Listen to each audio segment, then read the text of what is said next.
Hello aspirants, कैसे हो? सब बढ़िया। आज अपन बात करेंगे पाचन एवं अवशोषण, डाइजेशन एंड एब्जॉर्प्शन की अपन बात करने वाले हैं। और ये रैपिड रिवीजन सीरीज है, ठीक है। जिनको ये चैप्टर को थोड़ा सा अच्छा समझना है तो वो देखिए मेरा वन शॉट लेक्चर, ठीक है, जो कि लगभग 40 से 50 मिनट के अंदर हो गया होगा। इतनी लेंथ रहती है अपने लेक्चर की, है ना। तो वो अपने वन शॉट लेक्चर, उसके अंदर मैंने डिटेल में बताया है। 40-50 मिनट के अंदर वो चैप्टर आपका पूरा कंप्लीट हो जाएगा। ये अपनी रैपिड रिवीजन सीरीज है, इसके अंदर अपन रिवीजन कर रहे हैं। तो मैं मान के चल रहा हूँ आपने एक बार चैप्टर पढ़ा हुआ है और मैं आपको रिवाइज करवा रहा हूँ, ठीक है। तो स्टार्ट करते हैं। मेरा नाम प्रदीप है। आज अपन पढ़ने वाले हैं पाचन एवं अवशोषण, ठीक है। चलो जी, शुरुआत करते हैं। सबसे पहली बात क्या है? भोजन सभी जीवों की मूलभूत आवश्यकता है। भोजन जो है वो जितने भी जीव हैं सबकी क्या है? मूलभूत आवश्यकता है। सीधी सी बात है, ठीक है। मेजर कंपोनेंट क्या क्या हो सकते हैं? ठीक है, मेजर कंपोनेंट क्या क्या होंगे भोजन के अंदर? वो क्या है? कार्बोहाइड्रेट, प्रोटीन और फैट। ये क्या है? मेजर कंपोनेंट है, मतलब ये ज्यादा होने चाहिए। जो भोजन है उसके अंदर ज्यादा मात्रा में क्या होने चाहिए? कार्बोहाइड्रेट, प्रोटीन और फैट। और माइनर कंपोनेंट विटामिन और मिनरल जो है उनकी मात्रा जो है वो कम होगी तो भी चल जाएगा। बात करें फिर भोजन की, भोजन अपन खाते क्यों है? इसलिए खाते हैं जी, ऊर्जा प्राप्त होती है। उससे क्या होती है? ऊर्जा प्राप्त हो जाती है, ठीक है। पानी का क्या रोल है? पानी इसलिए पीते हैं क्योंकि ये उपापचयी जो क्रिया है, जो मेटाबॉलिक जो एक्टिविटीज हैं उनके अंदर ये महत्वपूर्ण है। और जो ये क्या है? निर्जलीकरण को रोकता है। एक तो मेटाबॉलिक जो एक्टिविटीज है उनके अंदर ये महत्वपूर्ण होता है, और ये क्या करता है? निर्जलीकरण को भी रोकता है। निर्जलीकरण मतलब डिहाइड्रेशन को ये रोकता है। पानी इसलिए पिया जाता है। अब क्या करेंगे इस चैप्टर के अंदर? अपन क्या करेंगे? डाइजेशन का मतलब क्या है, पाचन का मतलब क्या है, कि जो बड़े अणु है, जो अपने बड़े अणु है, जो अपने खाना खाया है उसको अपन किस में तोड़ देंगे? साधारण पदार्थ के अंदर उसको बदल देंगे। जो बड़े अणु अपन ने खाए हैं, जो खाना अपन ने खाया है उसको साधारण पदार्थ के अंदर तोड़ेंगे। उसी चीज को क्या बोलते हैं? पाचन बोलते हैं। अब जो साधारण पदार्थ में तोड़ दिया, जो बड़े अणु था उसको साधारण पदार्थ में तोड़ दिया, अब उस साधारण पदार्थ को अपन कहां क्या करेंगे? उसका अवशोषण करेंगे, उसका अवशोषित करेंगे और उसको रक्त में भेज देंगे, ठीक है। तो इसको क्या क्या बोलेंगे? इसको बोल देंगे अवशोषण, बोल दिया, एब्जॉर्प्शन करा लिया जी अपन ने। अब वो रक्त के अंदर चला गया, जो साधारण पदार्थ है वो कहां चले गए? रक्त के अंदर चले गए। तो रक्त से वो कहां जाएगा? फिर ऊतक और ऊतक कोशिकाओं के अंदर चला जाएगा। कोशिकाओं जो है उनसे एनर्जी बनाएंगी, ठीक है। तो ये जो है इसको क्या बोलेंगे? स्वांगीकरण, या फिर इंग्लिश में एसिमिलेशन इसको कहा जाता है। अब बात करेंगे अपन पाचन तंत्र की बात करेंगे। किसकी बात करेंगे? पाचन तंत्र, डाइजेस्टिव सिस्टम की बात करेंगे। डाइजेस्टिव सिस्टम जो है वो दो चीजों से मिलकर बना हुआ है। पहले का नाम क्या है? आहार नाल, और दूसरी क्या है? सहायक ग्रंथियां। आहार नाल प्लस सहायक ग्रंथियां, इंग्लिश में alimentary canal plus accessory glands, ठीक है। अब एक एक की बात करेंगे। पहले आहार नाल की बात कर लेंगे, उसके बाद सहायक ग्रंथियों की बात करेंगे। तो आहार नाल की बात करें, एलिमेंट्री कैनाल है, ये आपको इस डायग्राम में दिख रहा होगा। थोड़ा सा मैं इसको बड़ा कर दूं ताकि आपको डायग्राम थोड़ा और अच्छा दिख जाए, ठीक है। यहां पर ये क्या है? ऊपर क्या है? नेजल चेंबर, ठीक है। नोज है, नोज के नोस्ट्रिल है, नोस्ट्रिल के बाद में क्या है? नेजल चेंबर आएगा, ठीक है। यहां पर ये क्या है? मुंह है, ठीक है, मुख है, ठीक है। मुख के बाद में क्या है? ओरल कैविटी या फिर बकल कैविटी, जिसको बोल दिया मुख गुहा बोल दिया, ठीक है। ये दो हो गए, यहां पर मुख गुहा, यहां पर ये नेजल चेंबर है, ठीक है। अब ये ऊपर वाला पाइप और ये नीचे वाला पाइप, दोनों आगे जाके दो पाइप है, दो पाइप आगे जाके किसमें खुल जाएंगे? एक बड़े पाइप के अंदर खुल जाएंगे। नेजल चेंबर है और जो ओरल कैविटी है वो आगे जाके किसमें खुल जाते हैं? फेरिंग्स के अंदर खुल जाते हैं। और फेरिंग्स क्या है? कॉमन पैसेज है। किसके लिए? फूड और एयर के लिए। फूड और एयर के लिए कॉमन पैसेज कैसे है जी? खाना और हवा दोनों इससे जाती हैं फेरिंग्स के अंदर, दोनों इसके अंदर जाती हैं। तो खाना कैसे जाता है? मैंने अभी तो बताया आपको, जो ओरल कैविटी है, मुख से अपन खाना खाएंगे और वो कहां जाएगा? फेरिंग्स के अंदर जाएगा। नाक से अपन ने हवा ली, वो भी कहां जाएगा? फेरिंग्स के अंदर जाएगा। तो ये क्या है? कॉमन पैसेज है, ठीक है। यहां पर आपको एक स्ट्रक्चर लटकता हुआ दिख रहा है। आप मुंह खोलोगे अपना तो आपको दिखेगा, आपको अब शीशे के सामने मुंह खोलोगे तो आपको दिखेगा कि एक आगे जो है एक संरचना सी लटकती हुई दिखाई देगी। वो संरचना क्या है? उसको बोलते हैं यूवुला, ठीक है। जब आप खाना निगलते हो उस टाइम पर जो यूवुला है, ये ऊपर की तरफ इस चेंबर को ढकेलेगा। जो नेजल कैविटी का जो गेट है इसको ढकेलेगा ताकि खाना जो है वो नीचे की तरफ जाए, ऊपर नेजल चेंबर के अंदर ना चला जाए। फिर जो फेरिंग्स के बाद में क्या आएगा? फेरिंग्स के बाद में ये जो बड़ा पाइप, फेरिंग्स जो बड़ा पाइप है वो आगे जाकर दो पाइप के अंदर खुलता है, ठीक है। स्टार्टअप में दो पाइप से गई, दो पाइप आगे देखो नेजल चेंबर और जो आपकी ओरल कैविटी, दो पाइप है, ठीक है। ये दो पाइप आगे जाके एक पाइप के अंदर, बड़े पाइप के अंदर मिल गए। बड़े पाइप कौन है? फेरिंग्स। अब फेरिंग्स जो है वो आगे जाके क्या है? दो छोटे छोटे पाइपों के अंदर खुलेगा। अब इनमें से एक छोटा पाइप क्या है? एक ना पाइप का नाम क्या है? ट्रेकिया, या फिर विंड पाइप जिसको बोलते हैं अपन, ठीक है। और दूसरा पाइप है उसका नाम क्या है? ईसोफेगस, ठीक है, ईसोफेगस। ट्रेकिया की जो ओपनिंग है, जो ट्रेकिया का जो द्वार है उसको क्या बोलेंगे? ग्लोटिस बोलेंगे। और जो ईसोफेगस का जो द्वार है उसको बोलेंगे गिलेट, ठीक है। अब देखो खाना जा रहा है, खाना किसके अंदर जा रहा है? फेरिंग्स के अंदर जा रहा है खाना, तो यहाँ पर आ गया खाना। अब खाने को क्या पता चलेगा कि भैया अपन को ईसोफेगस के अंदर जाना है या फिर अपन को ट्रेकिया के अंदर जाना है? ट्रेकिया के अंदर चला जाएगा तो भाई लंग्स के अंदर थोड़ा खाना भेजना, अपन को तो पेट के अंदर खाना भेजना है, ठीक है। तो खाने को कैसे पता लगेगा? तो क्या होता है, जब आप खाना निगलते हो तो ये जो है ना, ये जो संरचना निकली हुई है यहाँ पर इपीग्लोटिस जिसको बोलते हैं, ये जो इपीग्लोटिस है ये ढक लेता है, किसको ढक लेता है? ग्लोटिस को ढक लेता है। ग्लोटिस कौन है जी? ग्लोटिस कौन है? ट्रेकिया का जो द्वार है ग्लोटिस, उसको ये ढक लेता है। कौन? इपीग्लोटिस। ठीक है, तो खाना कहाँ जाएगा फिर? खाने के लिए एक ही द्वार बचेगा, ऑप्शन एक ही बचेगा, वो क्या है? गलत। इसोफेगस के अंदर उसको जाना पड़ेगा। तो खाना खाते टाइम बात नहीं करनी चाहिए, फिर बात करोगे तो क्या है, बात करते टाइम अंदर से हवा निकलती है, मुख से आप हाथ लगा के देखोगे, जब भी आप कुछ भी बोलोगे तो अंदर से हवा भी आती है, तो वो हवा आएगी तो बोलोगे, उस टाइम पर ये खुलता है, इपीग्लोटिस जो है वो खुल जाता है और खाते टाइम ये क्या है? बंद होता है। तो आप खाना खाते टाइम बात करोगे तो इसको कंफ्यूज हो जाएगा कि भैया बंद होना है कि खुलना है, तो ये फिर कुछ नहीं करता है, बीच में खड़ा रह जाता है। तो इस वजह से क्या होता है कि जो खाना है वो इसके अंदर जाने के चांसेस हो जाते हैं, और आपको पता भी लगता है कि बार तला ज्यादा खाने से कहते हैं तो फिर मिर्ची लगती है बढ़िया वाली। चलो आगे चलते हैं। इसोफेगस हो गया ये। इसोफेगस कहां खुलेगा जी? पेट के अंदर खुलेगा, स्टमक के अंदर, आमाशय के अंदर खुलता है। ठीक है, अब आमाशय जो है इसके 4 पार्ट है, फंडस, कार्डियक, बॉडी, पाइलोरिक। अब ये जो पाइलोरिक का जो नीचे वाला है ये खुलता है किसमें? ड्यूडेनम के अंदर। ड्यूडेनम क्या है? स्मॉल इंटेस्टाइन का पार्ट है ड्यूडेनम। ठीक है, ड्यूडेनम क्या है? स्मॉल इंटेस्टाइन का पार्ट है। यहां पर जो इसोफेगस और जब स्टोमक के अंदर खुलेगा तो यहां पर एक गेट है, एक वॉल है, जिसका नाम किसको क्या बोलेंगे? गैस्ट्रो इसोफेजियल स्फिंक्टर है। अब स्फिंक्टर का काम क्या होता है कि भैया एक बार खाना आगे आ गया तो आगे आ गया, उसके बाद उसको पीछे नहीं जाने देगा। ठीक है, अब आ गया फिर पाइलोरिक। पाइलोरिक किसमें खुलेगा? ड्यूडेनम के अंदर। ड्यूडेनम और पाइलोरिक जहां पर दोनों आपस में मिलते हैं, जहां पर ये खुलता है, वहां पर एक गेट है जिसका बोलेंगे पाइलोरिक स्फिंक्टर। क्या बोलेंगे? Pyloric sphincter. इसका भी काम क्या है कि एक बार आगे जो खाना चला गया उसको पीछे नहीं जाने देगा। ठीक है, अब जो ड्यूडेनम है ये किसका पार्ट है? स्मॉल इंटेस्टाइन का। ठीक है, छोटी आंत का पार्ट है। ठीक है, अब जो ड्यूडेनम के बाद में दूसरा पार्ट है वो क्या है? स्मॉल इंटेस्टाइन का, वो है भैया जीजेनम। क्या है? जीजेनम। ठीक है, ये जीजेनम हो गया आपका। ये क्या है? जीजेनम। जो आपको कोइल्ड स्ट्रक्चर दिख रहा है, कुंडलित संरचना दिख रही है आपको ग्रीन कलर के अंदर, ये क्या है? आपकी जीजेनम है। जीजेनम के बाद में क्या आएगा? इलियम आएगा जी। क्या आएगा? इलियम आएगा। इलियम क्या है? हाईली कोइल्ड होता है। ठीक है, लंबी कुंडलित होता है। ठीक है, अब इलियम जो है वो किसके अंदर खुलता है? वो खुलता है सीकम के अंदर। किसके अंदर? सीकम के अंदर। सीकम क्या है? अंधनाल है। ठीक है, सीकम क्या है? अंधनाल है। ठीक है, ये क्या है? ब्लाइंड सेक है। ब्लाइंड सेक क्यों? ये आपका जो शॉपिंग बैग होता है, जो कपड़े का बैग होता है, वो एक साइड से खुला होता है, वैसा ही सही, ये वैसा दिख रहा है ना आपको? ठीक है, इसलिए इसको अंधनाल कहा गया है। ठीक है, इसे जो अंधनाल है, जो सीकम है, इससे क्या है? संरचना लटकी हुई है, जिसका नाम क्या बोलते हैं? अपेंडिक्स कहा जाता है। क्या कहा जाता है? अपेंडिक्स कहा जाता है। और ये जो सीकम है इसके अंदर क्या है? सिम्बायोटिक माइक्रो ऑर्गेनिजम्स भी हैं, कुछ सूक्ष्म जीवी भी हैं। ठीक है, अब सीकम किसमें खुलता है? ये खुलता है कोलन के अंदर। किसमें खुलता है? कोलन के अंदर। अब कोलन जो है वो 4 प्रकार का होता है। कैसे होता है जी? जो ऊपर की तरफ जा रहा है उसको बोल दिया क्या अपन ने? असेंडिंग कोलन बोल दिया। जो ऐसे तिरछा जा रहा है उसको बोल दिया अपन ने ट्रांसवर्स कोलन, और जो फिर नीचे की तरफ आ रहा है उसको बोल दिया डिसेंडिंग कोलन, और यहाँ पर जो एस शेप का कर्व बना रहा है उसको बोल देंगे सिग्मोइड कोलन। सिग्मोइड कोलन जो है वो किसमें खुलेगा? रेक्टम के अंदर। रेक्टम जो है वो एनस के अंदर खुल जाएगा। तो ये नॉर्मल बातें थी। अब आगे चलते हैं अपन। ठीक है, इसको मैं वापस छोटा कर लूँ और वापस अब आगे चलते हैं। ये नॉर्मल बातें थी जो अपन ने बहुत बार पढ़ ली। ठीक है, चलो जी। ठीक है, ये पूरा सीक्वेंस है जो भी मैंने आपको बताया 11th के अंदर, वही सीक्वेंस है। पहले क्या है? माउथ के बाद में क्या आती है? मुख गुहा, इसको ओरल कैविटी कहा जाता है। फिर क्या आती है? गर्सनी, फेरिंग्स आता है। फेरिंग्स के बाद में ग्रशिका, इसोफेगस आता है। उसके बाद में आमाशय, स्टोमक। उसके बाद में ग्रहणी, ड्यूडेनम आता है। उसके बाद में अग्र शुद्रांत आता है, जिसको जिजिनम बोलते हैं, शुद्रांत आता है। उसके बाद में इलियम। ठीक है, और उसके बाद में क्या आता है? अंधनाल आती है, जिसको सिकम कहते हैं। उसके बाद में वृद्धांतर कोलन, और उसके बाद में आता है रेक्टम, मलाशय। ठीक है, अब कुछ खास बातें लिख रखी है। ग्रहणी जो है वो कैसा होता है? सी शेप का होता है। कैसा होता है? सी शेप का। अभी मैंने आपको दिखाना है कैसा है? सी शेप का। है कैसा? सी शेप का। तो ये ग्रहणी कैसा होता है? सी शेप का होता है। ठीक है, जो अग्र शुद्रांत कैसा होता है? कुंडलित होता है। जी है जी, कुंडलित है, बिल्कुल कुंडलित है। शुद्रांत जो है वो कैसा होता है? लंबी कुंडलित होता है, मतलब हाईली कोइल्ड होता है। कैसा है? हाईली कोइल्ड है। ठीक है, तो ये बातें हो गई। स्मॉल इंटेस्टाइन के पार्ट कौन कौन है? ये ग्रहणी, अग्र शुद्रांत और शुद्रांत। ये क्या है? किसके पार्ट है? स्मॉल इंटेस्टाइन के, ड्यूडेनम, जिजिनम और इलियम।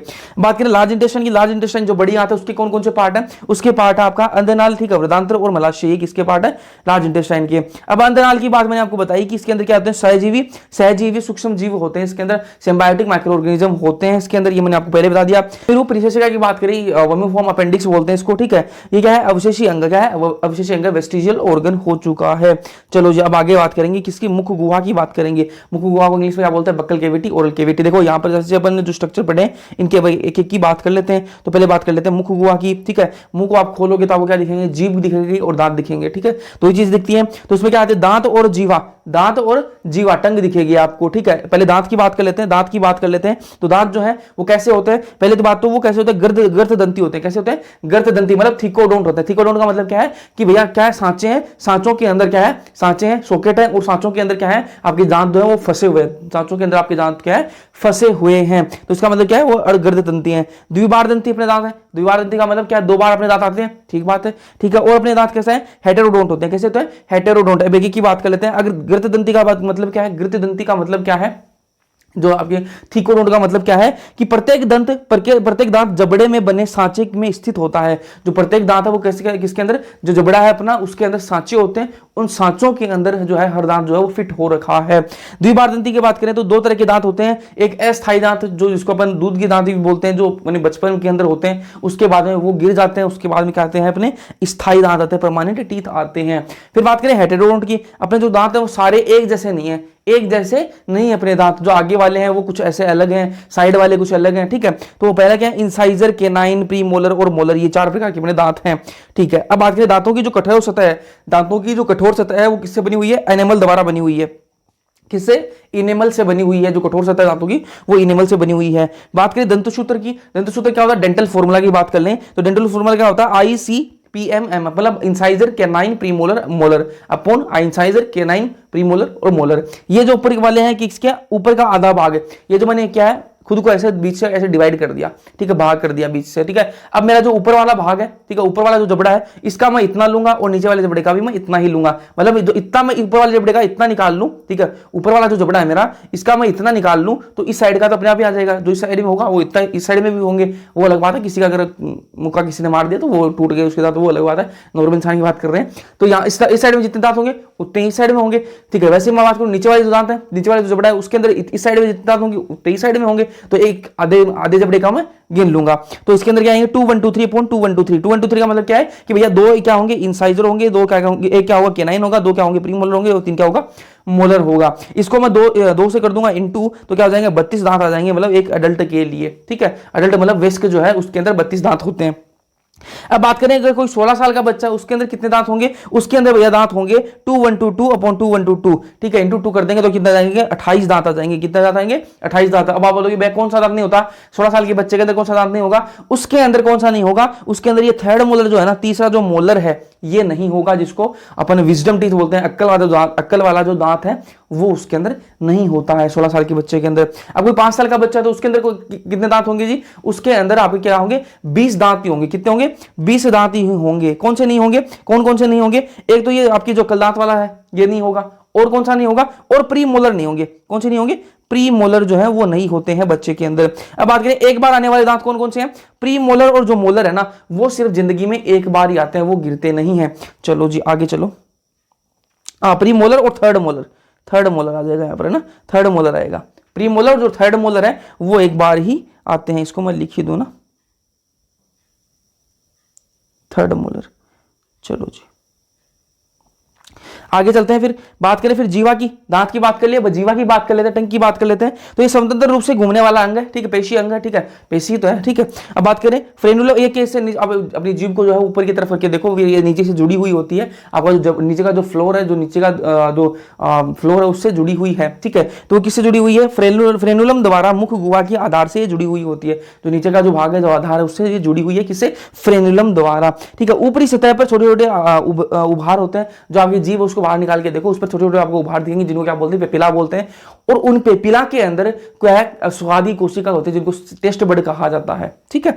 चलो आगे चलते हैं। अब बात करेंगे किसकी, आहार के स्तर, आहार नाल का जो स्तर है उसकी बात कर ले, आहार के स्तर नहीं, आहार नाल के स्तर आएंगे यहाँ पर, ठीक है, लेयर्स की बात कर लेंगे। चलो बात करें सीरोसा की, ठीक है। पहला क्या है, 4 परतों से बना हुआ है, ठीक है, कौन कौन सा, सीरोसा, मस्कुलरिस, सब म्यूकोसा और म्यूकोसा। सीरोसा बाहर की जो परत है वो क्या है, सीरोसा। अंदर चलेंगे क्या है, मस्कुलरिस, मस्कुलरिस के बाद में सब म्यूकोसा, और अंदर ही अंदर वाली कौन सी है, म्यूकोसा, ठीक है। पहले बात करेंगे सीरोसा की, तो किससे बनी हुई, मेसोथीलियम प्लस संयोजी ऊतक से बनी हुई है, ठीक है। पेशी फिर क्या है, मस्कुलरिस दूसरी, ये क्या है, चिकनी पेशी से बनी हुई है। अब इसके अंदर 2 प्रकार की हो सकती है, एक इनर, ठीक है, वो कैसे सर्कुलर, और आउटर कैसे है, लॉन्गिट्यूडनल। इनर कैसे गोल गोल, और जो आउटर है वो कैसे है, लॉन्गिट्यूडनल, ठीक है। और कुछ भाग ऐसे हैं आहार नाल के अंदर, एलिमेंट्री कैनाल के अंदर कुछ भाग ऐसे हैं जहां पर क्या है, ये दोनों तो होती हैं सर्कुलर लॉन्गिट्यूडनल होती हैं, एक ओब्लिक भी होती है, मतलब तिरछी भी होती होती है, क्या है, तिरछी भी होती है। तो कहां पर कुछ भाग में लिखा है कुछ भागों के अंदर होती है तिरछी, लेकिन कहां होती है, स्टमक के अंदर। आपको पूछ ले कि भैया आहार नाल जो पूरी है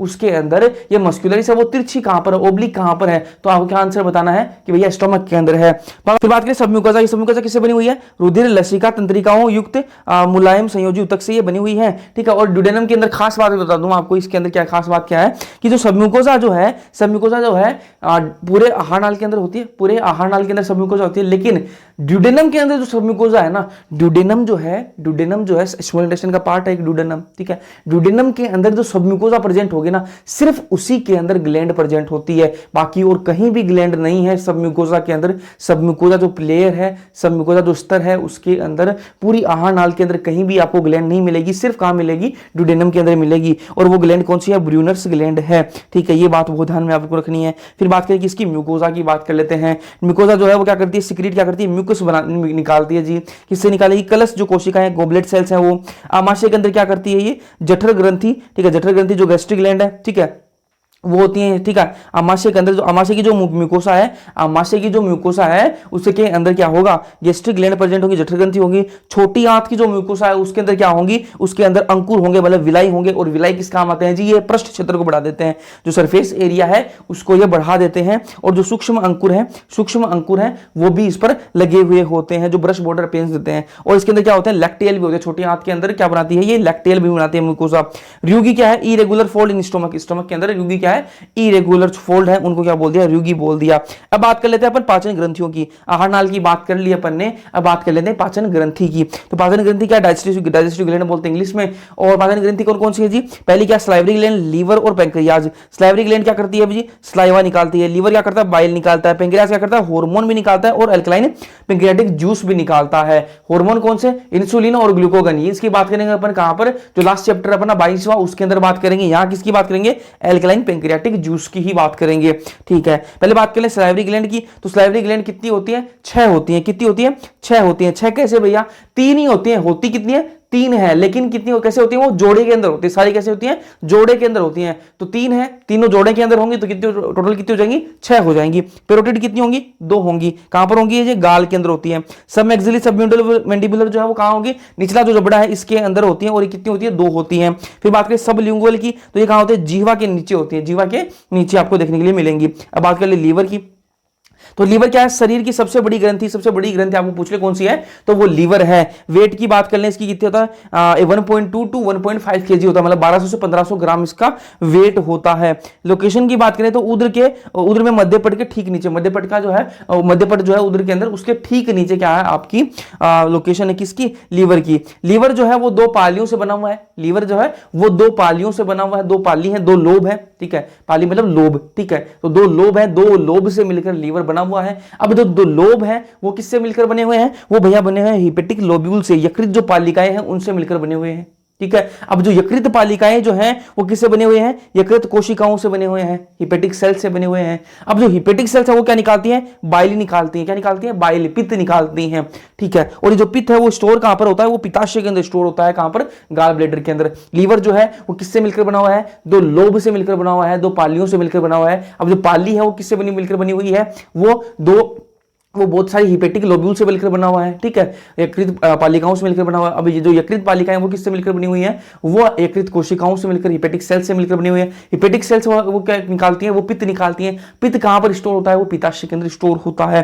फिर आगे चलते हैं हिपेटिक लोब्यूल के बारे में कुछ खास बातें लिख रखी हैं। हिपेटिक लोब्यूल है जो वो क्या होता है, संरचनात्मक और कार्यात्मक इकाइयां हैं, ठीक है। ये क्या है, संरचनात्मक और कार्यात्मक इकाइयां हैं, ठीक है। ये प्रत्येक पालिका संयोजी ऊतक की एक पतली परत से ढकी हुई होती है। जो प्रत्येक पालिका है वो किससे, संयोजी ऊतक की एक पतली परत से ढकी हुई होती है, ठीक है, जिसे क्या बोलते हैं, ग्लीसन्स कैप्सूल बोलते हैं। क्या बोलते हैं, ग्लीसन्स कैप्सूल बोलते हैं। प्रत्येक जो पालिका है वो किससे ढकी हुई है, संयोजी ऊतक की पतली परत से, ठीक है, जिसको क्या बोलते हैं, ग्लीसन्स कैप्सूल बोलते हैं।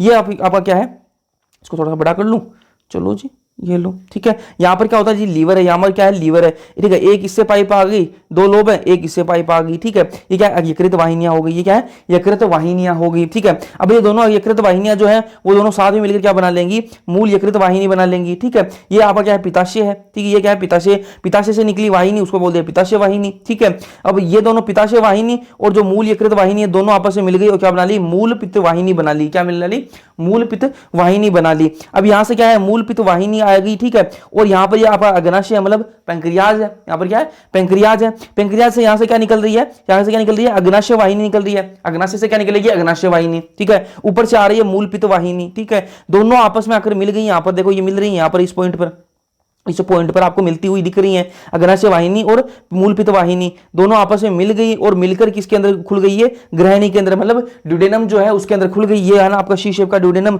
इसके अंदर जाके खुल गई, ठीक है। अभी इसको क्या बोलेंगे, दोनों आपस में मिलने के बाद में यकृत अग्नाशय वाहिनी बोल दिया इसको, ठीक है। जहां पर ये खुलती है ना, जहां पर ये यकृत अग्नाशय वाहिनी जो है वो ग्रहणी के अंदर खुलती है, मतलब ड्यूडेनम के अंदर खुलती है, वहां पर एक स्फिंक्टर होता है जिसको बोलते हैं स्फिंक्टर ऑफ ओडाई।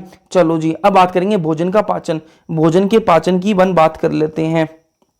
चलो जी, भोजन का देखो, ये आपको सीक्वेंस आपको पता लग गया तो मुख, मुख के बाद में मुख गुहा, उसके बाद में ग्रसनी, उसके बाद में ग्रीशिका, उसके बाद में अमाशय, ग्रहणी, उसके बाद में अग्र शुद्रांत, शुद्रांत और अंधनाल, उसके बाद में वृद्धांत्र, उसके बाद में मलाशय, ठीक है। ये आपको पता है। अब जो है पाचन जो है वो कहां कहां होता है वो देख लो, ठीक है। पाचन जो है वो मुख से लेकर और शुद्रांत तक क्या होता है, आपका पाचन होता है। पाचन की जो क्रिया है वो हर जगह मिलेगी आपको। आहार नाल जो है वो मुख से लेकर और शुद्रांत तक होती है, सिर्फ किसको छोड़कर, ग्रीशिका को छोड़कर। ग्रीशिका जो है, ईसोफेगस जो है, इसको छोड़कर बाकी मुख से लेकर शुद्रांत तक हर पार्ट के अंदर, हर भाग के अंदर क्या होगी, पाचन की क्रिया होगी, ठीक है। अवशोषण कहां होता है, अगर शुद्रांत और शुद्रांत के अंदर आपको एब्जॉर्प्शन देखने के लिए मिलता है। तो मैक्सिमम जो डाइजेशन है वो कहां होता है, आपका स्मॉल इंटेस्टाइन के अंदर होता है।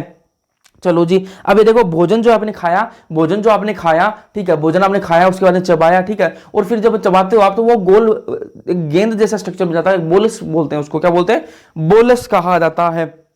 जब आप खाना निगलते हो, ठीक है, जब खाना निगलते हो तो माउथ से जैसे खाना जाएगा, मुख से खाना जैसे ही आगे जाएगा तो उस स्ट्रक्चर क्या बोलेंगे, जो खाना है उसके बाद में उसको क्या बोलेंगे, बोलस कहा जाएगा। आपने भोजन खाया, मुंह के अंदर चबाया, अब जो खाना आपने चबाया है वो जैसे ही मुख से आगे जाएगा तो उसको क्या बोलेंगे अपन, बोलस बोलेंगे। क्या बोलेंगे, बोलस। अब ये जो बोलस है वो कहां जाएगा, स्टमक के अंदर, पेट के अंदर गया, पेट के अंदर चला गया, पेट के अंदर जाएगा। उसके बाद में इस भोजन को क्या कहा जाएगा, काइम कहा जाएगा। क्या कहा जाएगा, काइम कहा जाएगा।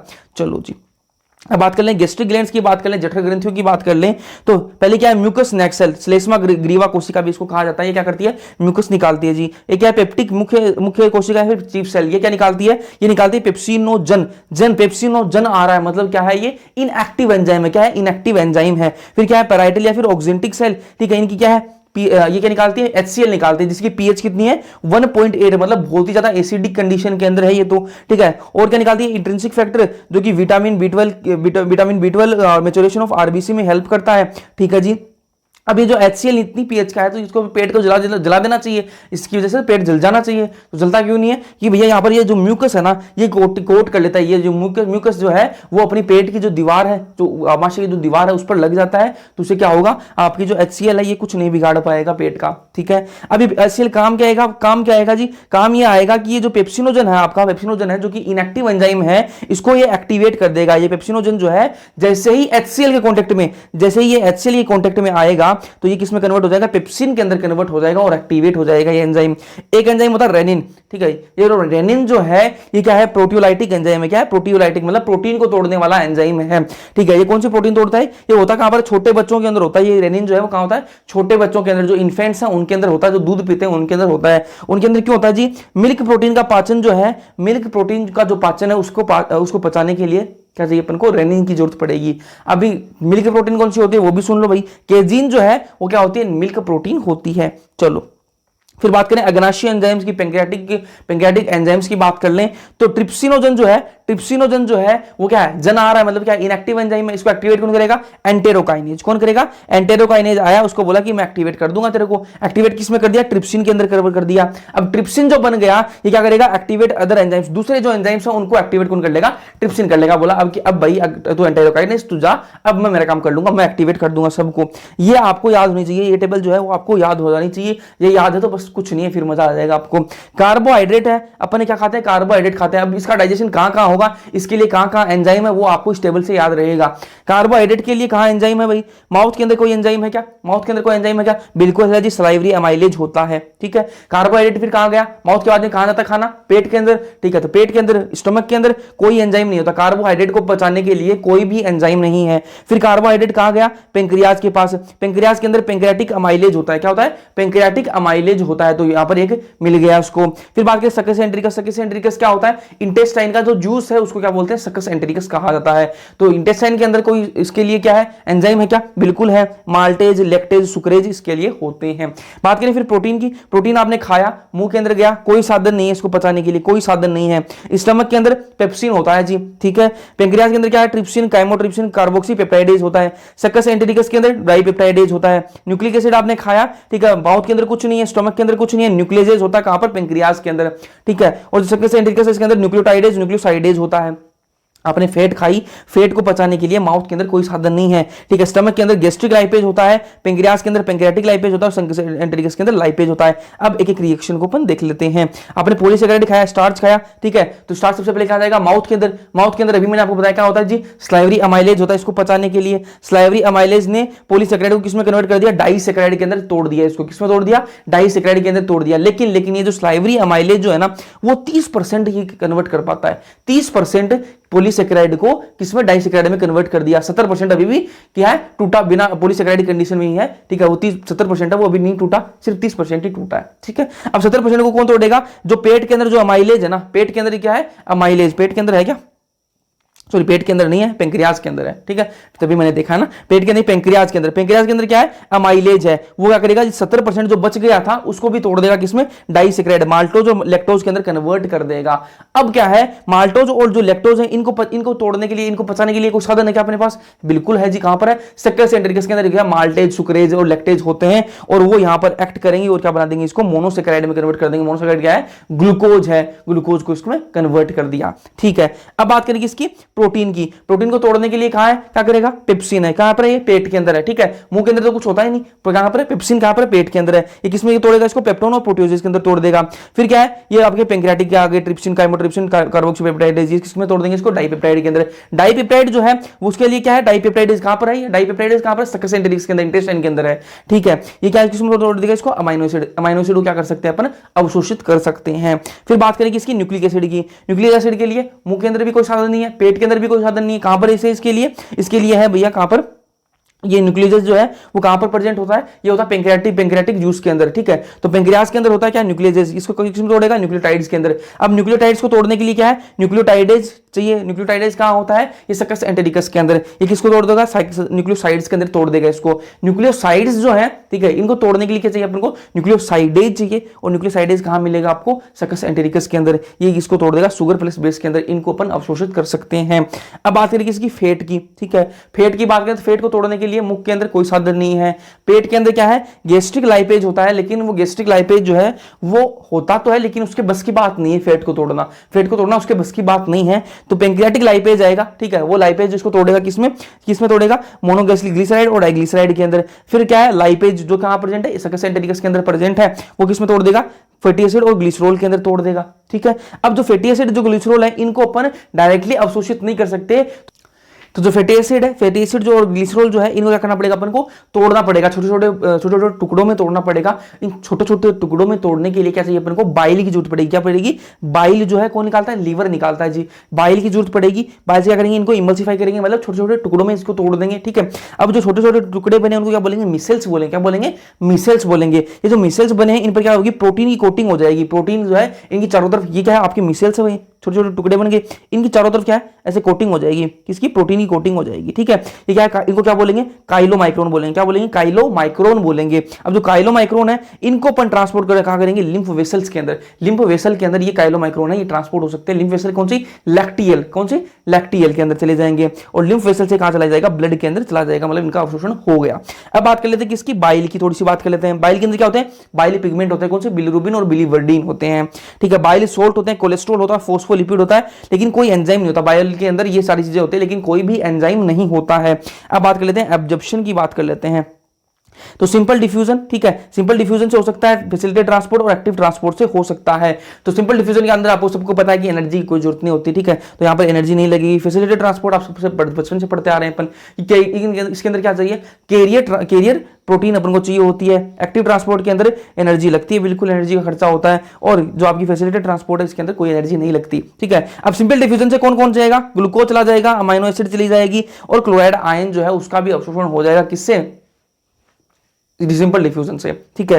फैसिलिटेटेड ट्रांसपोर्ट की बात करें तो ग्लूकोज और अमाइनो एसिड है, ये चले जाते हैं। फैसिलिटेटेड ट्रांसपोर्ट भी जो है वो भी करते हैं, कुछ जगह पर क्या करते हैं, फैसिलिटेटेड ट्रांसपोर्ट ये करते हैं। फिर बात करें एक्टिव ट्रांसपोर्ट की, तो इसके अंदर ग्लूकोज, अमाइनो एसिड और Na+ आयन जो है ये किससे जाते हैं, आपसे एक्टिव ट्रांसपोर्ट से जाते हैं। तो आपको ध्यान में क्या रखना है कि भैया ग्लूकोज और अमाइनो एसिड तो आप सब में कर देना, दिक्कत कहां आएगी, जो क्लोराइड आयन है ये क्या करता है, ये क्लोराइड आयन जो है ये क्या करता है, ये करता है सिंपल डिफ्यूजन, और जो है Na+ आयन जो है इसलिए क्या करता है, एक्टिव ट्रांसपोर्ट। बाकी उनको दोनों को सब में ले लेना।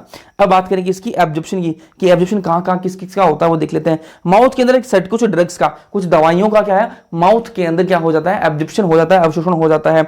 स्टमक की बात करें, पेट के अंदर किस किस का होता है, जो आमाशय उसके अंदर कुछ वाटर का, ठीक है, सिंपल शुगर जो है, ठीक है, और अल्कोहल है, इनका क्या हो जाएगा, अवशोषण हो जाएगा आमाशय के अंदर। फिर बात करें स्मॉल इंटेस्टाइन की, छोटी आंत के अंदर किस किस का अवशोषण होता है, तो मैक्सिमम जो अब्जॉर्प्शन होता है ना, मैक्सिमम जो अवशोषण होता है वो कहां पर होता है, वो होता है स्मॉल इंटेस्टाइन के अंदर है। फिर लार्ज इंटेस्टाइन की बात करें तो उसके अंदर वाटर, मिनरल और ड्रग्स का हो जाता है। चलो अब आगे बात करें असिमिलेशन की। असिमिलेशन स्वांगीकरण, ठीक है, असिमिलेशन क्या है, जो एब्जॉर्ब हो गया फूड, जो ब्लड के अंदर चला गया, जो खाना चला गया है, एब्जॉर्ब हो गया फूड, अब वो कहां जाएगा, टिश्यूज के पास में जाएगा, कहां जाएगा, टिश्यूज और सेल्स के पास में जाएगा, और टिश्यूज और सेल्स है वो इससे एनर्जी बनाती हैं। कैसे बनाती हैं, वो अपन ने ब्रीदिंग वाले चैप्टर के अंदर पढ़ा है। चलो रेस्पिरेशन के अंदर डिफिकेशन की बात करें तो removal of undigested waste, removal of undigested waste मतलब जो अनडाइजेस्टेड वेस्ट है उसको बाहर निकालना क्या होता है, डिफिकेशन होता है, ठीक है। फिर बात करें प्रोटीन एनर्जी माल न्यूट्रिशन की बात कर ले तो ये दो प्रकार के होते हैं, एक क्वाशोरकार और एक मेरास्मस। तो क्वाशोरकार जो है इसके अंदर प्रोटीन की कमी आ जाती है, और मेरास्मस जो है इसके अंदर भी प्रोटीन की कमी आ जाती है। तो फिर डिफरेंस क्या हुआ, डिफरेंस ये हुआ जी दोस्त कि इसके अंदर क्वाशोरकार के अंदर जो कैलोरी है वो नॉर्मल रहती है, ठीक है, इसके अंदर प्रोटीन की तो कमी आ गई लेकिन इसके अंदर कैलोरी जो है वो बिल्कुल नॉर्मल रहेगी, और इसके अंदर प्रोटीन की भी कमी और कैलोरी की भी कमी आ जाएगी। ये जो क्वाशोरकार है ये मोर देन 1 ईयर एज, 1 साल से जो बड़े होंगे उनके अंदर आपको देखने के लिए मिलेगा क्वाशोरकार, और जो मेरास्मस है वो 1 साल से कम वालों के अंदर आपको देखने के लिए मिलेगा। फिर बात करें इसके अंदर क्वाशोरकार के अंदर स्टिल फैट इज लेफ्ट, इसके अंदर जो फैट है अभी भी बची हुई है, शरीर के अंदर जो फैट है वो अभी भी बची हुई है, लेकिन इसके अंदर क्या है, प्रोटीन की भी कमी है दोस्त, कैलोरी की भी कमी है, तो इसके अंदर जो फैट है वो भी नहीं है, बिल्कुल भी फैट जो है वो भी नहीं है, ठीक है। क्वाशोरकार की बात करें इसके अंदर एडेमा और स्वेलिंग आ जाती है, बिल्कुल शरीर जो है वो मोटा मोटा दिखने लग जाता है। क्यों दिखने लग जाता है, मोटा होता नहीं, वो क्या है, स्वेलिंग की वजह से दिखने लग जाता है। मेरास्मस के अंदर क्या है, वेरी अर्ली सेकंड प्रेगनेंसी अगर हो जाए, अगर बहुत जल्दी अगर सेकंड प्रेगनेंसी हो जाएगी तो क्या होगा, मदर को ढंग से कुछ जो रिकवरी का जो टाइम है वो नहीं मिल पाएगा, और जो बेबी जो है वो ढंग से ब्रेस्ट फीड नहीं कर पाएगा, तो वो सारी चीजें हैं, इस वजह से क्या हो जाता है, मेरास्मस हो जाता है। चलो अब बात कर लेंगे इसके डिसऑर्डर्स की बात कर लेते हैं। इसके अंदर क्या आ जाएगा, पीलिया आ जाएगा। पीलिया के लिए आप ध्यान में रखना, वो आपको क्या कैसे घुमाएगा वो देख लो कि भैया इसके अंदर स्किन और जो आपकी जो आईज है वो क्या हो जाते हैं, अफेक्ट हो जाते हैं, ठीक है, लेकिन आईज और स्किन जो है वो अफेक्ट नहीं होती इसके अंदर लीवर जो है वो अफेक्ट होता है। कौन अफेक्ट होता है इसके अंदर, प्रभावित कौन होता है, यकृत प्रभावित होता है, लीवर जो है वो प्रभावित होता है। इसके सिम्टम आपको त्वचा और आंख में दिखते हैं, ठीक है, त्वचा और आंख में इसके सिम्टम दिखते हैं, लेकिन प्रभावित तो आपका यकृत होता है। फिर बात करें वुमन की, वोमिटिंग क्या है, इसके लिए सेंटर होता है कहां पर, मेडुला के अंदर एक सेंटर है जो क्या है उल्टी वगैरह का देखता है, उल्टी का सबको पता है क्या होती है उल्टी। प्रवाहिका की बात करें, डायरिया क्या होता है सब जानते हो आप, ठीक है। इरेगुलर बोवेल मूवमेंट स्टार्ट हो जाएंगे तो क्या हो जाएगा, उसके अंदर आपके दस्त वगैरह जो है वो होने लग जाएंगे। फिर क्या है क्या है कब्ज, ठीक है, कॉन्स्टिपेशन, इसके अंदर कॉन्स्टिपेशन आप सब जानते हो क्या होता है। कब्ज में जो वृदांत्र है, ठीक है, में मल जो है वो रुक जाता है, आंत्र की जो गतिशीलता है वो अनियमित हो जाती है। अपच की बात कर ले, इंडाइजेशन, आपने बहुत ज्यादा खाना खा लिया, ठीक है, आपको क्या हो गया, आपने बहुत ज्यादा स्पाइसी फूड खा लिया, मतलब मिर्ची वाला खाना खा लिया, और आपने फूड पॉइजनिंग हो गई, आपको टेंशन है किसी बात की, एंजाइटी है, तो ये सारी चीजें हैं, तो आपको क्या हो जाएगा, इंडाइजेशन हो जाएगा। मतलब इससे क्या लगेगा, आपको पूरे दिन पेट भरा भरा लगेगा, आपको भूख नहीं लगेगी उसके बाद में, और आपको लगेगा यार मेरा तो पेट भरा हुआ, लेकिन आप खाया कुछ नहीं आपने, फिर भी आपका पेट आपको भरा भरा लगेगा, तो वो क्या है, इंडाइजेशन है। चलो जी, ये अपना चैप्टर खत्म हो गया है, ठीक है। तो जिनको मैं वापस बोल रहा हूँ, जिनको थोड़ा सा डिटेल में अगर पढ़ना है चैप्टर को, तो वो मेरा वन शॉट लेक्चर देखिए, ये रैपिड रिवीजन, इसके अंदर अपन क्या है, रिवाइज कर रहे हैं चीजों को, तो जो पहले से पढ़ रखे हैं उनके लिए ये लेक्चर बेस्ट है। जिनको जो पहली बार पढ़ रहे हैं उनको मैं वापस रिकमेंड करूंगा वो मेरा वन शॉट लेक्चर देखें, उनको सारी एनसीईआरटी जो वो क्लियर हो जाएगी। तो जैसा भी आपको लगे कमेंट सेक्शन के अंदर कमेंट जरूर से करना, बाकी जैसा भी आपको लगे लाइक कर देना यार, कमेंट कर दिया करो, कमेंट का बहुत भूखा हूं मैं, तो कमेंट कर दिया करो और लाइक कर दिया करो। बाकी मिलते हैं नेक्स्ट लेक्चर के अंदर, तब तक के लिए पढ़ते रहो।